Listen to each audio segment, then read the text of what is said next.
Assalamualaikum and good day everyone. So now we're going to see how does immunoassays or serology works. First, we look on the principle. Serologic testing they may be used in the clinical laboratory in two ways. First, either by direct serologic testing, which is in order to identify an unknown antigens. So this unknown in meaning that we do not know either that sample or solution from fluid from the patient that we are collecting and going to test, either do it contain the antigen of interest or not. In order to identify the unknown concentration of the antigen, the direct serologic testing can be used by using a preparation of known antibodies or antiserum. That means we know the name of the antibodies specific to what type of antigens, in order for us to identify the unknown status of that antigen in the patient sample. For example, in the direct serologic testing, we are using antiserum against COVID-19 virus, coronavirus. So it should only react or create the complex with the antigen from COVID-19 or coronavirus. So by using the known antibodies, we can use them to look for the antigen of interest. Second, by indirect serologic testing. So similar principle with the direct, we just reverse it. So first, here in direct, we are looking for antigen. Now we want to detect the antibodies. So we do not know whether the patient blood or sample contain the specific antibodies against the antigen that we are looking for. So in this method, we will be using a known antigen. So we know the name of that antigen. We just want to detect whether the patient serum contain the antibodies for that antigen.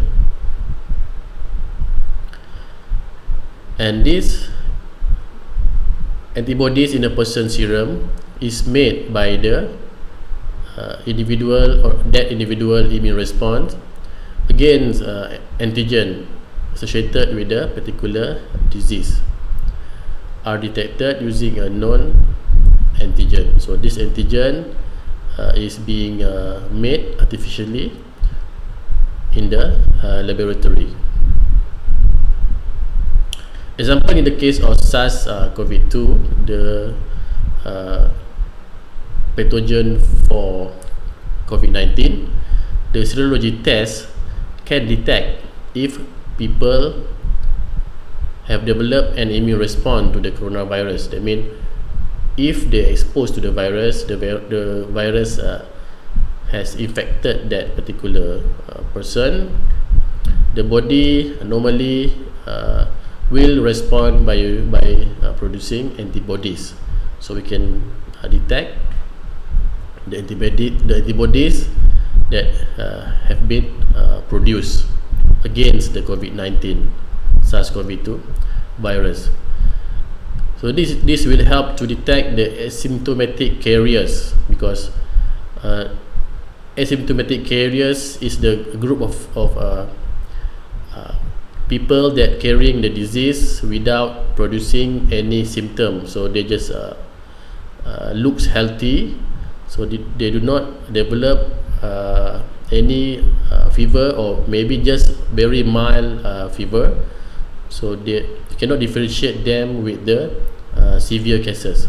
So this group of people, they will be mingle with the normal population, but they can spread the virus because they have it on their system. Serology is based on the principle that antigen-antibody interaction can result in a variety of consequences. That means there are a few things that can be observed when antigen react with antibody to form antigen-antibody complex. When antibody react with antigen, that means specific antibody for that specific antigen, they form an antigen-antibody complex. So we can observe first agglutination. Agglutination is more common in solid or particulate antigens, insoluble antigen. Second, precipitation of soluble antigens. So precipitation, you can observe, for example, when you are making Milo drink, okay, your drink, if you let it for some time, the chocolate particle in Milo will somehow precipitate. So this is exactly similar, close to similar type of things that that we can observe in precipitation of soluble antigen. So when the antigen antibody form a complex, they will precipitate. Third, neutralization of toxins and also viruses. So antibody will work by neutralizing the effect of the toxin. So the toxin become neutralized, so it will be harmless. Same with the viruses. Once antibody attached to the virus cannot retain their pathogenicity, so the virus cannot enter cells. Fourth, by activation of complement.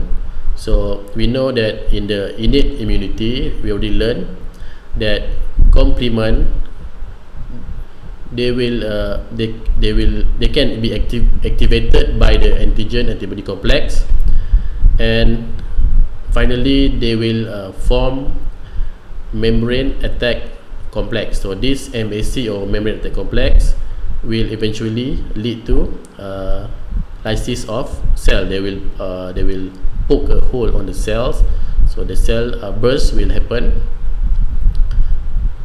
Eventually the cell died in because of lysis. And fifth, the special character of antibody, that they can be labeled, because antigen complex, without any label, you cannot really observe what's really happening in the solution, unless they happen in the large quantities, such as in agglutination and precipitation. But for very small reaction, micro reaction between antigen and antibodies in very minute or small numbers, we cannot observe in naked eyes or microscopically. So we can enhance this detection by labeling them. Labeling is like coloring them, putting markers on them. So we are putting stuff on the antibody to make it visible and can be detected with analyzers. Okay, first we'll have a look on the agglutination. So agglutination of particulate antigens. Particulates mean insoluble or solid.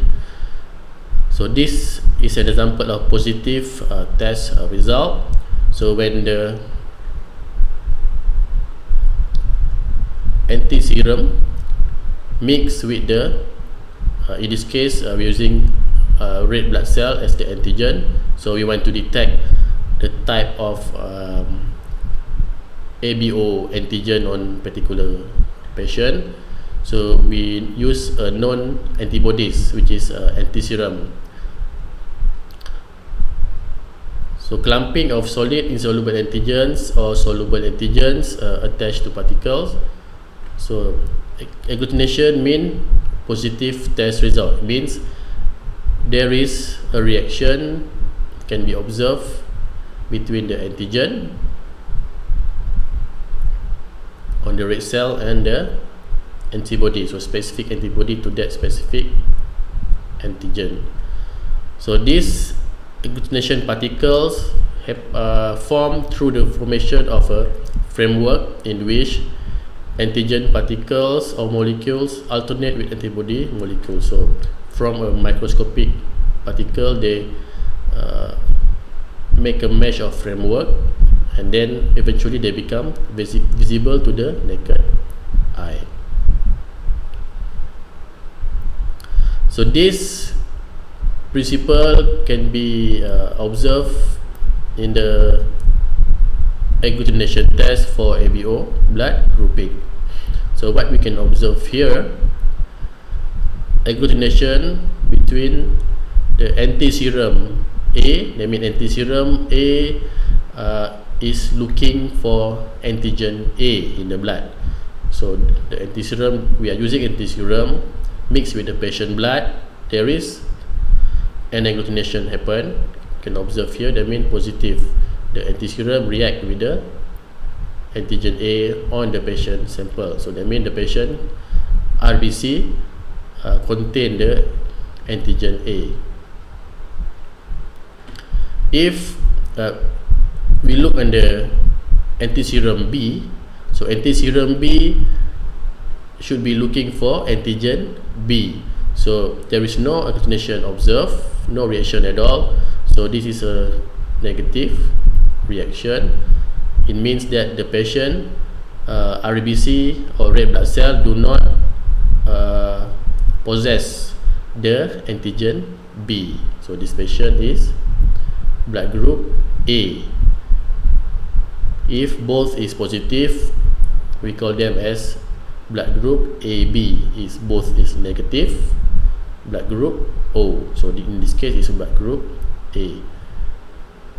And also NTD. NTD is the antiserum D looking for antigen D. D representing the RH or rhesus antigen. So that means the patient, the person we are testing here, his or her blood group have the RH antigen because being detected by RH antiserum here, NTD or RH antiserum.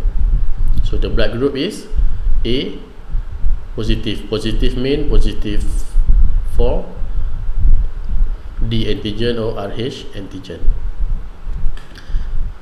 Method of blood typing, the result is blood group A positive.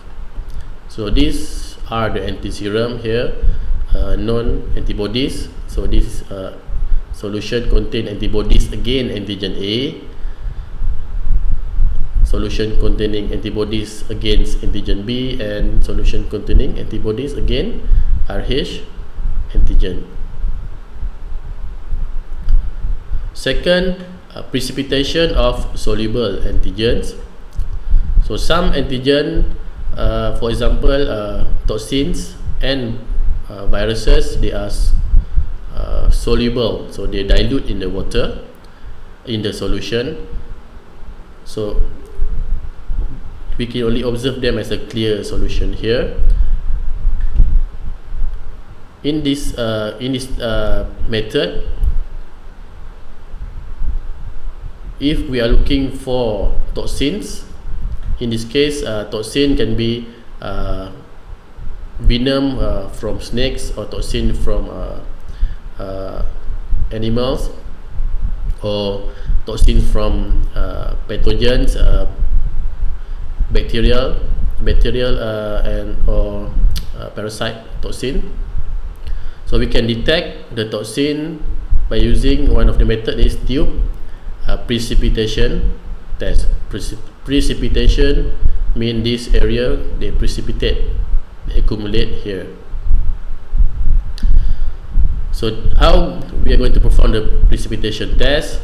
So we are using a known antibodies. So we know that antibodies react to what antigen, but we still don't know what kind of toxin the patient is suffering from. So we put the patient sample into the known antibodies. If there is a reaction here, visible precipitate, it means that the patient sample contain the antigen that we are looking for, because they react here. So zone of equivalence, this is where the precipitate form, because the whole thing consists of anti-serum antibodies. So when we pour the antigen, they will start to form antigen-antibody complex.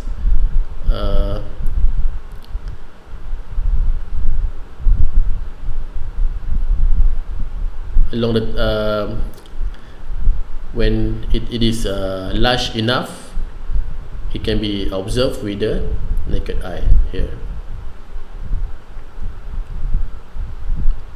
So this is a positive precipitation test. If negative, mean the patient sample do not contain the antigen that we are looking for, there will be no visible precipitate can be observed on the test, only a colorless clear fluid.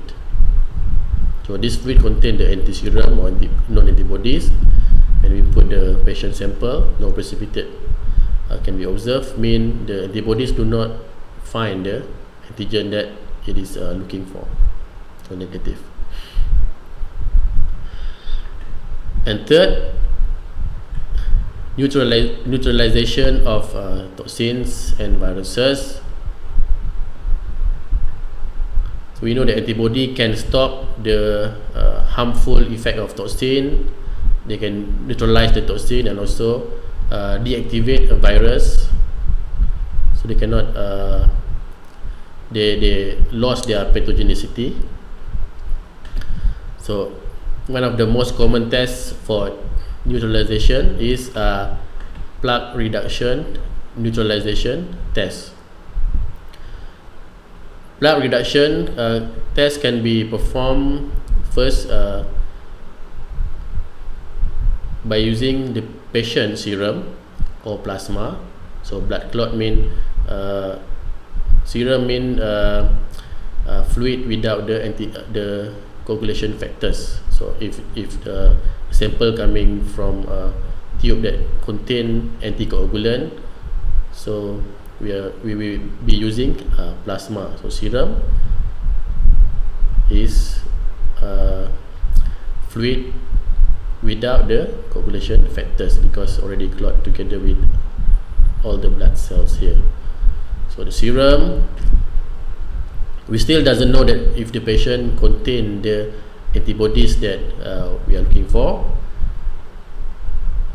So we mix that the patient serum with the live virus, a known virus.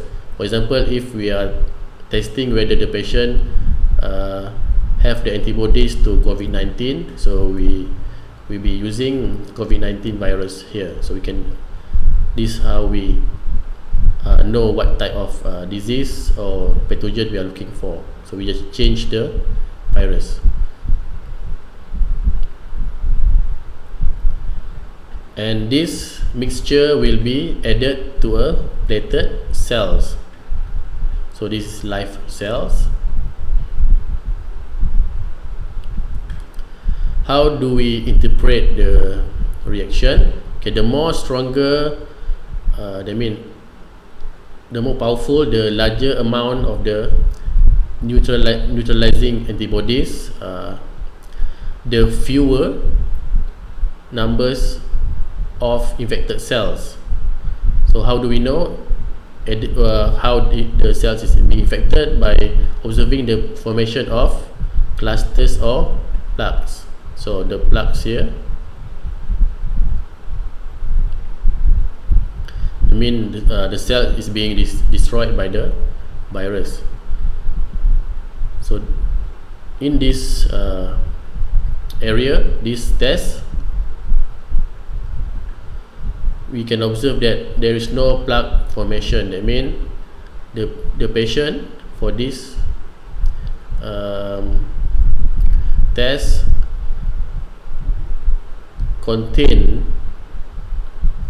enough antibody in their serum to neutralize the virus. So the virus eventually cannot become pathogenic, cannot destroy the cells, so no plaque can be observed. Compared to the patient here, no neutralizing effect observed. That means the patient do not produce antibodies or enough antibodies to neutralize the virus. So we can observe in the different test area or different for different patient or different tests. So this is how we interpret the plaque reduction neutralization test. This is positive, that means the patient contain the antibodies, that means he or she already been infected by the virus, and this maybe start just in early stage of infection, just starting to form the antibodies, but not enough to 100% neutralize the virus. And yeah, can observe the different in levels of the neutralizing antibodies.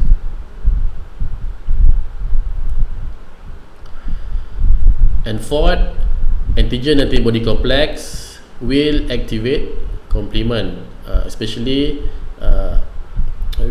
in the IgG and IgM type of antibodies. Immunoglobulins, IgG and IgM, they can activate complement once they form antigen-antibody complex. So how do we use activation of complement as a way of testing or diagnosis? So first we look here positive patient. So in positive patient, I mean we assume that the patient of course will already develop antibodies against the antigen or pathogen. So this is how positive patient reaction sample react to the test. Okay, of course the positive patient serum will contain the antibodies for that antigen that we are looking for. So we mix the serum with the specific antigen that we have. So we know the name of the antigen. We do not know whether the patient have already produced the antibodies to that antigen, but now we are testing. So if there are antibodies, specific antibodies being produced to that known antigen, so they will bind and perform antigen-antibody complex. So this complex will able to activate complement. Then we will artificially add complement. We will add a complement reagent that we have, complement solution to the solution to the test mixture of serum, patient serum and antigen. Because there are antigen-antibody complex, so the complement will bind to that complex and react to form membrane attack complex. So the complement is activated and being used for this antigen-antibody complex. So no more complement left. So how do we know that the complement has already been used up earlier by the antigen-antibody complex from the positive patient? We will test that by putting a sensitized, we will drop sensitized red cells to the mixture of sample test.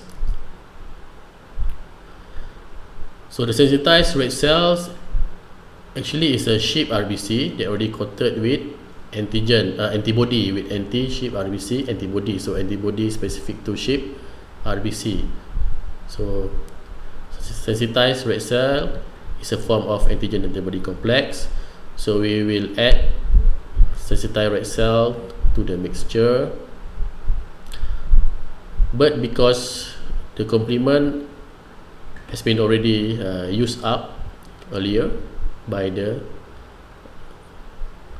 reaction between the patient antibodies and the non-specific antigen that we add earlier, no more complement left to react with the sensitized red cells.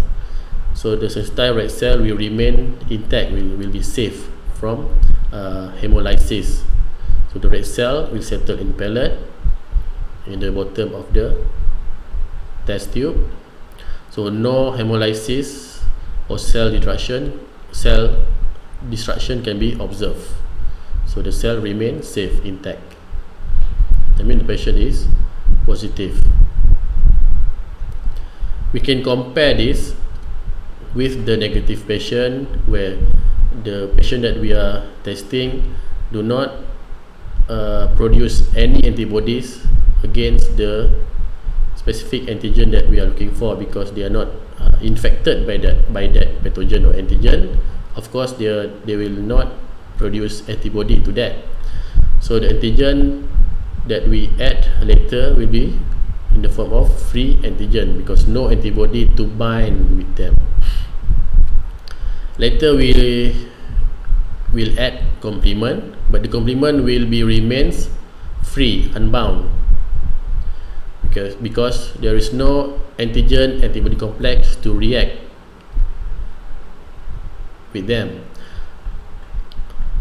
Later, when we add the sensitized red cells, the free complement earlier will bind to the sensitized red cell. So this time the complement, they are still available, they will react with the sensitized red cell, compared to in the positive patient, they do not react because there is no more complement left to react with the sensitized red cell. So for negative patient, they do, because there is no antigen antibody complex formed earlier. So the complement will form, the complement pathway will be activated by the sensitized red cell, membrane attack complex will be formed, so the red cell will be hemolyzed. So we can observe by looking at red discoloration of the test solution.